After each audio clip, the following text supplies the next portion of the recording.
وإن تولوا فقل حسبي الله لا إله إلا هو عليه توكلت وهو رب العرش العظيم صدق الله العظيم.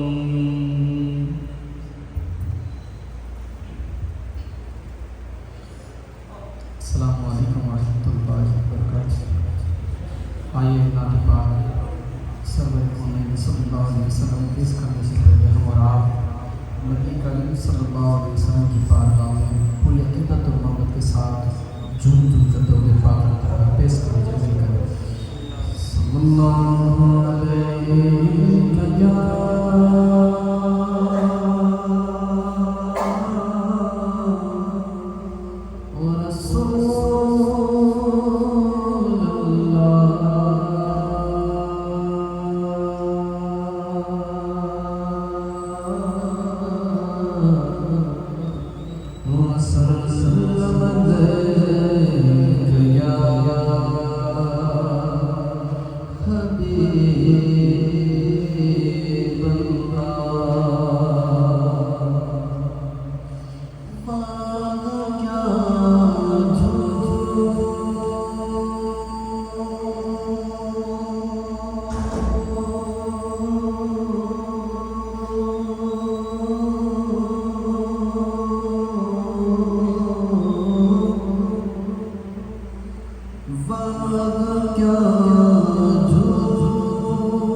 جو میرا غوث ہے جو میرا غوث ہے جو میرا غوث ہے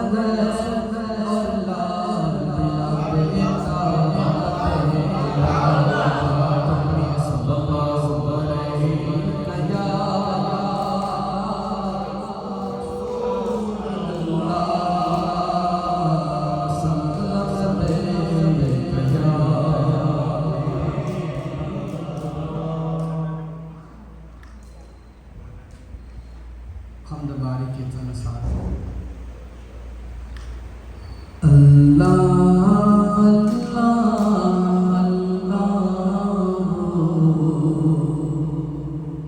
اللہ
کبھی وہ کھاتا ہے سوتا ہے نہ پیتا ہے نہیں کبھی وہ کھاتا ہے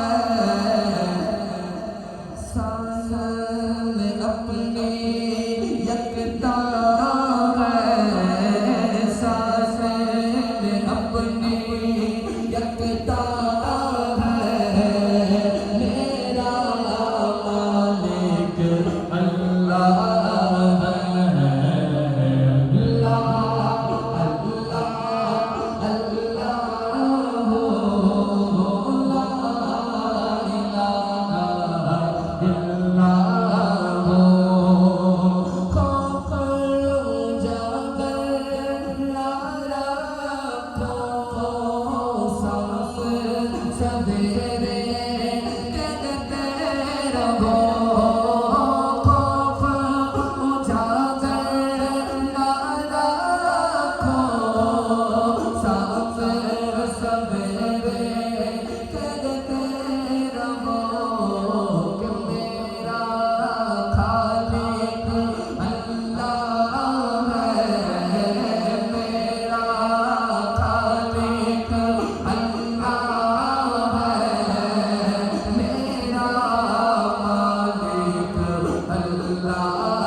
کیا بتاؤں کہ کیا مدینہ ہے کیا بتاؤں کیا بتاؤں کہ کیا مدینہ ہے کیا بتاؤں کہ کیا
دیکھا دیکھا قسم خدا کی مدینہ جنہوں نے دیکھا دیکھا میں ڈھونڈ لوں گا آنکھیں ہزار آنکھوں میں جس کا دیکھا ہوا مدینہ ہے جس کا دیکھا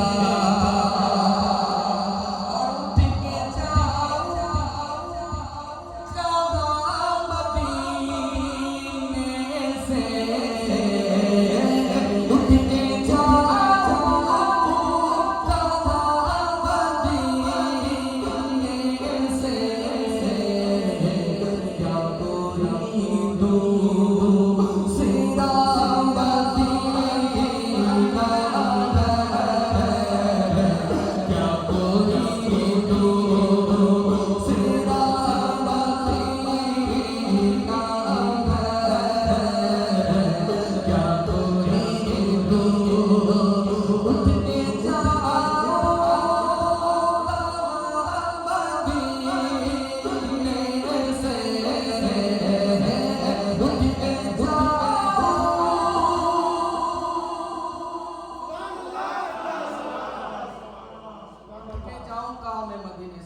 کوئی دوسرا مدینہ ہے.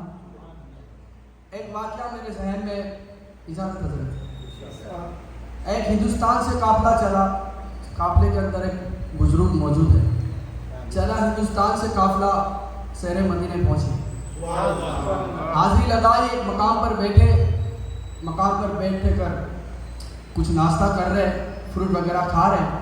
فروٹ کے چھلکے ایک ساتھ رکھتے ہیں, اور جیسے بزرگ نے دیکھا تو ایک چھوٹا بچہ آیا, فروٹ کے چھلکے کھا رہا. بزرگ نے کہا بیٹا ادھر آؤ, چھلکے کیوں کھا رہے ہیں, ہمارے ساتھ آ کر بیٹھو اور کھانا کھاؤ.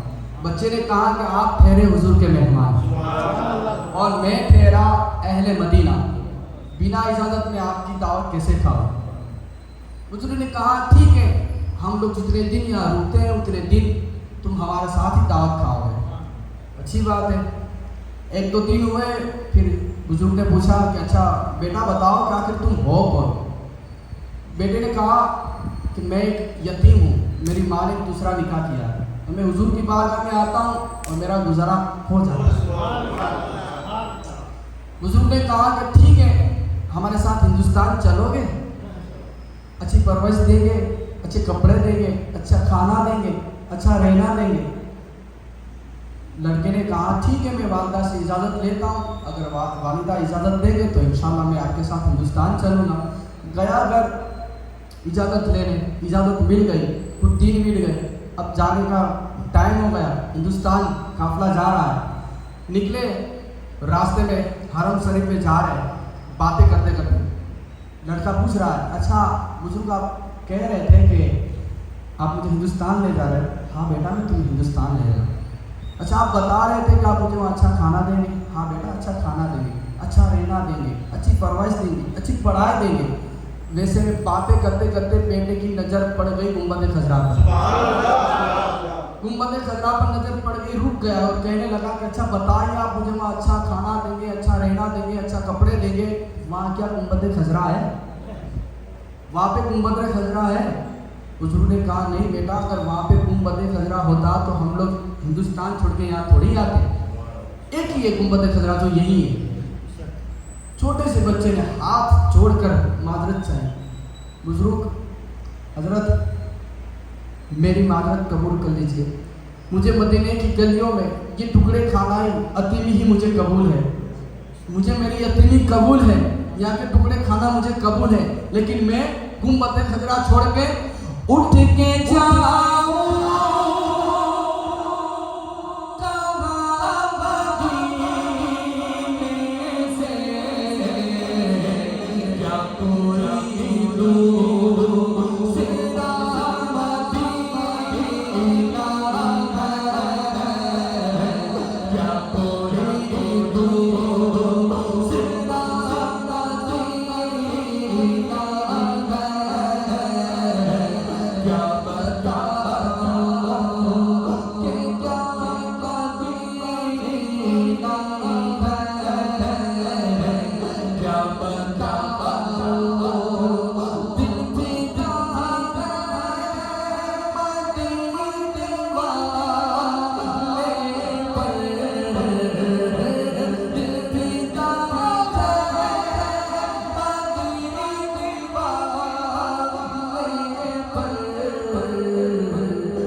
میرا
میرا بادشاہ حسین ہے حسین میرا بادشاہ حسین ہے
رخ سے پردہ اب اپنے ہٹا دو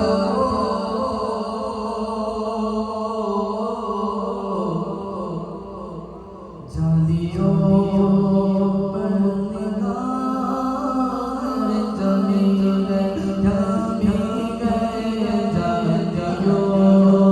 پر نگاہ